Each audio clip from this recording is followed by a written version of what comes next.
Une saison 2025-2026 qui s'est terminée certes difficilement avec une nouvelle saison blanche. Pas mal de changements encore une fois dans ce Real Madrid qui est en quête de rédemption avec, on l'espère, des victoires, des titres remportés à l'issue de cette nouvelle saison qui commencera, c'est-à-dire la 2026-2027. Et on a l'impression que les Madrilènes ont essayé de mettre quelques ingrédients nécessaires pour essayer de retrouver les sommets, notamment au niveau national. Buenas a todos y a todas, j'espère que vous allez bien, c'est Baki Kouni de Madrid, on se retrouve pour une nouvelle vidéo à propos du Real Madrid et surtout par rapport à une nouvelle saison qui va commencer, la 2026-2027, et on le sait, cette saison-là sera très importante parce que nous le savons très bien, c'est un Real Madrid qui est resté quasiment sur 2 saisons consécutives sans le moindre titre majeur et évidemment il faudra réagir lors de cette saison 2026-2027 et déjà à la fin de cette semaine, il y aura cette reprise avec la Liga pour le Real Madrid, un déplacement difficile du côté du RCDE Stadium face à l'Espagnol Barcelona. Et par rapport à tout ça, Los Chavales, on va se projeter là-dessus. Vamos! Eh bien, quel plaisir de vous retrouver. C'est vrai que ça fait très longtemps qu'on ne s'était pas vu forcément sur une vidéo long format puisque j'étais éventuellement aussi sur les shorts, que ça soit sur Instagram, YouTube ou encore TikTok, sans oublier Facebook. Évidemment, on avait suivi aussi les joueurs du Real Madrid durant cette Coupe du Monde 2026. Évidemment, on a vu aussi l'Espagne championne du monde. Par rapport à ça, on sait aussi qu'un joueur de l'Espagne a rejoint le Real Madrid durant ce mercato estival, Marc Cucurella. On le sait, c'était un mercato assez animé quand même du côté du Real Madrid, avec pas mal de renforts qui sont arrivés. Pourquoi? Pour la simple et bonne raison que sur les 2 saisons qui sont passées, c'était un Real Madrid qui était vraiment peu convaincant. Il fallait absolument réagir. Déjà d'une part au niveau de l'entraîneur. Comme vous le savez, Xabi Alonso avait laissé sa place durant la saison 2025-2026 avant d'être remplacé par Arbeloa qui lui-même a dû quitter ses fonctions d'entraîneur du Real Madrid. Et on le sait dans ce contexte qui est assez difficile, qui est assez tendu autour du Real Madrid. Voilà, il fallait faire appel certainement à un homme de caractère, qui d'autre que le Special One, José Mourinho, pour venir, pour jouer peut-être les pompiers de service du côté du Real Madrid. Ça, évidemment, on verra comment ça se passera pour cette saison 2026-2027. Mais dans tous les cas, c'est vrai que ça a l'air d'être aussi un plaisir de revoir le coach portugais au sein du Real Madrid en tant qu'entraîneur. Donc ça tombe très bien parce que José Mourinho, on le sait, c'est une histoire aussi qui n'était pas forcément finie avec le Real Madrid. On verra comment ça se passera. Toujours est-il qu'il y avait des réactions à avoir. Alors certes, d'une part, il y aura cette saison qui va commencer. On le sait, un match aussi face à l'Espagnol de Barcelona pour entamer cette Liga pour la 2e journée et pas pour la première. Parce qu'on le sait, il y a eu un décalage au niveau des matchs, notamment avec cette Coupe du Monde qui s'est terminée assez tard par rapport aux éditions précédentes. Un Real Madrid qui devait débuter face à la Real Sociedad pour la première journée. Finalement, ce sera décalé à la semaine prochaine, en milieu de semaine tout simplement. Donc on verra comment ça se passera, mais toujours est-il que c'est un Real Madrid qui doit bien entamer cette Liga. Alors finalement, est-ce que cette Liga elle sera bien entamée? Ça, on le verra bien. On revient, comme on disait, avec ces quelques changements qu'il y a eu du côté du Real Madrid. On sait qu'on avait besoin notamment aussi d'avoir un Real Madrid beaucoup plus versatile dans ses phases offensives.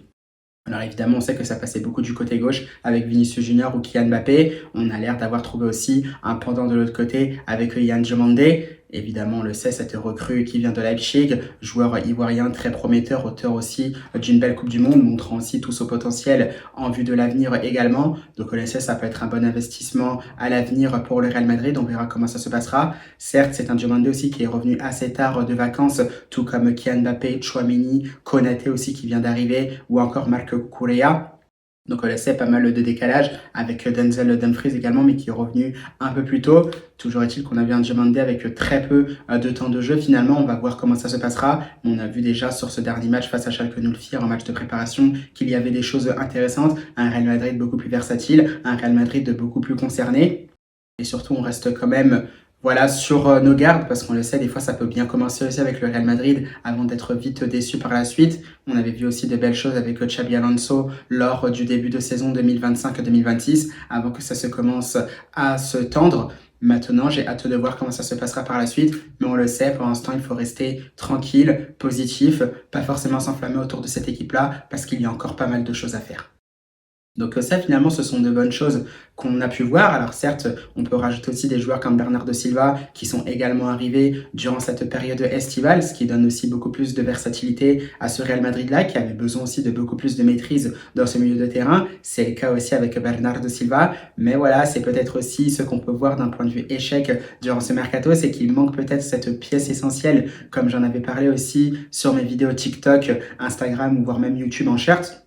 Ce milieu de terrain, voilà, un peu plus en sentinelle devant la défense, capable d'organiser le jeu d'un peu plus bas, notamment pour alimenter les joueurs qui jouent un peu plus haut, comme des Arda Güler ou des Jude Bellingham. Il y a maintenant Bernardo Silva aussi, Brahim Diaz aussi, qui n'est pas mal du tout, notamment pour alimenter plus facilement les joueurs qui sont nettement plus décisifs, comme Vinicius Junior, Mbappé, peut-être Diomandé aussi, qui sera amené à être titulaire par la suite, sans oublier aussi Jude Bellingham, qui est vraiment ultra efficace dans les derniers mètres pour marquer des buts pour son équipe. C'est certainement cette pièce essentielle-là qui manquait pour le Real Madrid. Bon, pour l'instant, on a l'air de se contenter de ce qu'on a au milieu de terrain. C'est vrai qu'on attend aussi beaucoup de Tchouaméni parce qu'on sait que le Français est capable de faire beaucoup mieux. On laisse en ce moment une grosse passe difficile pour le milieu de terrain français, à voir s'il sera capable de réagir. On le sait également blessé, à voir comment se passera son retour. Je doute aussi de sa présence, ou du moins qu'il puisse jouer quelques minutes face à l'Espagnol de Barcelona ce week-end pour la deuxième journée de la Liga. On suivra bien sûr ce dossier-là, Aurélien Tchouaméni, de très très près.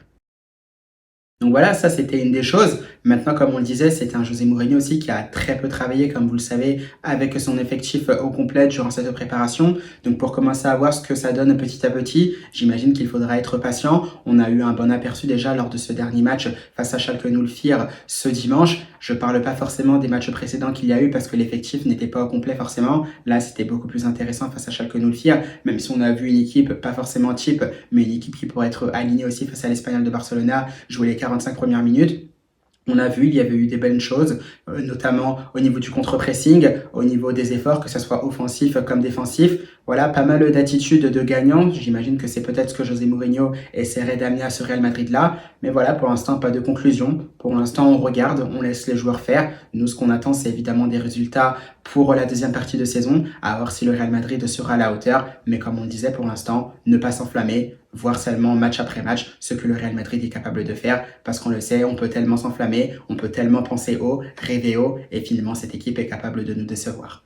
Donc on espère que ce ne sera pas forcément le cas pour cette saison-là, donc on reste attentif, et comme je disais, match après match, en espérant se régaler avec ce Real Madrid, parce qu'on a quand même vu aussi de belles choses face à Schalke 04, même s'il y a des choses évidemment à corriger.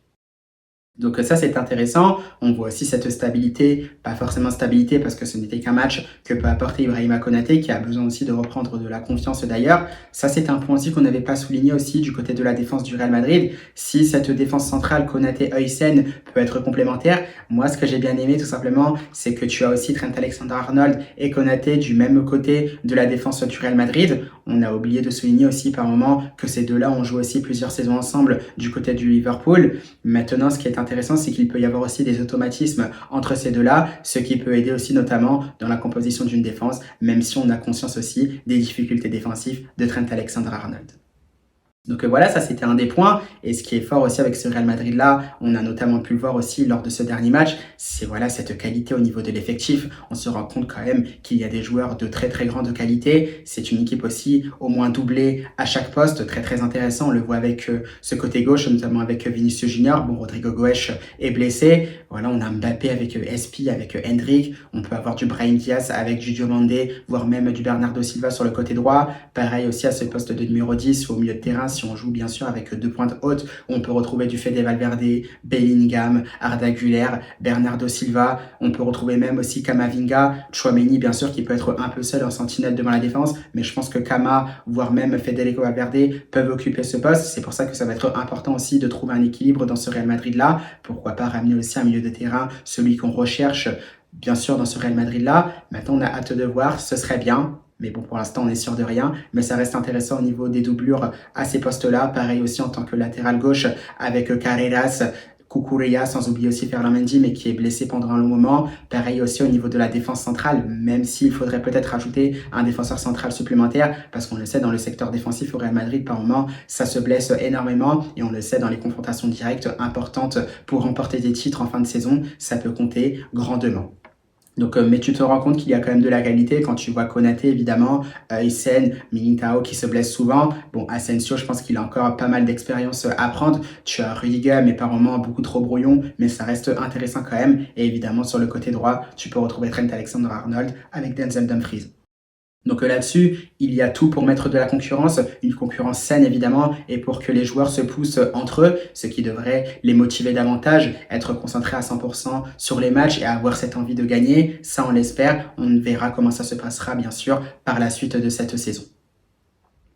Donc bien sûr, évidemment, à part cela, et bien sur cette saison 2026-2027, il va falloir se lancer. On le sait, et moi je le répète encore une fois, c'est un Real Madrid pour ma part qui manque évidemment de rythme. Un seul match avec un effectif au complet, c'est trop peu. Évidemment, quand on sait que cette Liga commencera dès la fin de cette semaine dans un déplacement compliqué face à l'Espagnol de Barcelona, on le sait, ça peut se jouer au mental ce genre de match quand on n'est pas prêt. Mais attention, c'est un Real Madrid qui coûte que coûte doit prendre des points parce qu'on le sait dans cette Liga avec un Barça qui est beaucoup plus fort que toi dans la régularité. Ça, on le sait depuis X saisons maintenant en Liga. C'est un Real Madrid qui doit bien sûr engranger des points. Mais attention, même si tu engranges des points comme tu l'as fait la saison dernière avec au moins 6 ou 5 victoires d'affilée, et bien derrière, voilà, tu peux perdre des points précieux et te faire rattraper rapidement. Et bien sûr, perdre le titre à la fin de la saison. Donc évidemment, sur cela, pas besoin de s'enflammer. On le sait, Jude Bellingham le disait déjà la saison dernière, que la Liga, bien sûr, est un marathon. Donc on verra bien comment ça se passera. Mais je pense que c'est important quand tu n'es pas forcément régulier ou quand tu as un adversaire direct qui est plus fort que toi dans la régularité d'un championnat. Eh bien voilà, chaque point est important. Et même si on n'est pas en forme, il faudra absolument prendre des points face à l'Espagnol de Barcelone. À côté de ça, si le Barça reste favori dans cette Liga, méfiance quand même toujours avec l'Atlético de Madrid, voilà, qui a quand même un effectif avec beaucoup de qualité. Bon, voilà, il y a toujours ce dossier de la Araña Julián Álvarez. Lui, on ne sait pas forcément ce que ça va donner. Est-ce qu'il finira par rejoindre le Barça ou non? Toujours est-il que cette équipe de l'Atleti est pénible à jouer. On le sait, il peut y avoir une saison peut-être tous les 10 ans à peu près, on va dire, voilà, qui peut-être s'immiscer parmi les premiers dans cette Liga, bousculer cette équipe du Real Madrid et cette équipe du Barça. On verra bien parce que quand l'Atleti avait remporté cette Liga, notamment lors de la saison 2020-21, on se rappelle, c'était pendant le Covid, c'était vraiment un Barça et un Real Madrid qui manquaient de régularité en même temps. On le sait, pour que les deux manquent de régularité en même temps, voilà, ça tombe pas toujours à chaque fois à ce moment-là. Généralement, s'il y en a un qui est irrégulier entre le Real et le Barça, ça profite souvent à l'autre. C'est pour ça que ça peut être un peu plus compliqué pour l'Atleti, mais vous le savez très bien, le football n'est pas une science exacte, donc on verra bien comment ça se passera entre ces trois mastodontes du championnat espagnol, le Barça, le Real et bien sûr l'Atlético de Madrid. Donc voilà, ça c'est une chose. Maintenant, c'est une équipe de l'Espagnol de Barcelona qui reste en forme, qui s'est plutôt bien préparée. Voilà, une bonne entrée en lice aussi dans cette Liga 2026-2027 avec une victoire 3-0 face à Levante. Ils reçoivent le Real Madrid, ils vont être en confiance. Voilà, c'est une équipe qui va essayer de nous chatouiller, qui va essayer de nous embêter, de nous perturber avec son propre style de jeu. On le sait, c'est toujours difficile, surtout que c'est une équipe de l'Espagnol qui a tendance à bien commencer ses saisons. On l'a déjà vu aussi la saison dernière. Donc méfiance, c'est un Real Madrid qui doit vraiment rester concentré et surtout faire preuve d'efficacité pour remporter ces 3 points importants pour cette deuxième journée de la Liga. Je ne me projette pas forcément sur une potentielle composition d'équipe puisqu'on ne sait pas forcément ce que ça peut donner. C'est vrai qu'on peut avoir quelques idées. On peut se dire que Kylian Mbappé, par exemple, va commencer puisqu'on a vu le Français très affûté lors de ce match face à Schalke 04. En forme, ça paraît évident. Tu peux retrouver derrière des joueurs comme Güler, bien évidemment. Huysen, ça commencera assurément, tout comme Thibaut Courtois, je pense. Après, voilà, je pense qu'il y a la concurrence qui joue, qui est entre Carreras et Cucurella, qui est entre Trent Alexander-Arnold et Denzel Dumfries. On verra bien. Ce qui est intéressant, c'est que José Mourinho a du choix et tout simplement c'est ce qu'on voulait au Real Madrid, de la concurrence à tous les postes pour que ces derniers puissent se pousser entre eux et apporter des résultats positifs au Real Madrid avec bien sûr un bon état d'esprit digne de l'ADN du Real Madrid.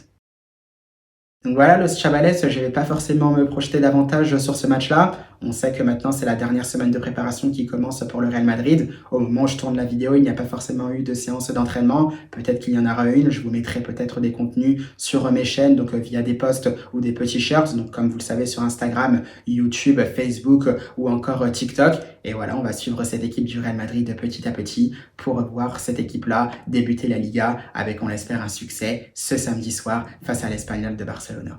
Et on l'espère, dans tous les cas, on a vu que c'était un José Mourinho qui disait que c'est une équipe du Real Madrid qui montait en puissance, qui commençait aussi à progresser à tous les niveaux. on s'enflamme pas, on attend de voir la suite de cette saison 2026-2027 parce qu'elle peut être passionnante, tout comme elle peut être pénible. Donc dans ces cas-là, Los Chavales, on verra bien ce qu'il se passera pour ce Real Madrid-là.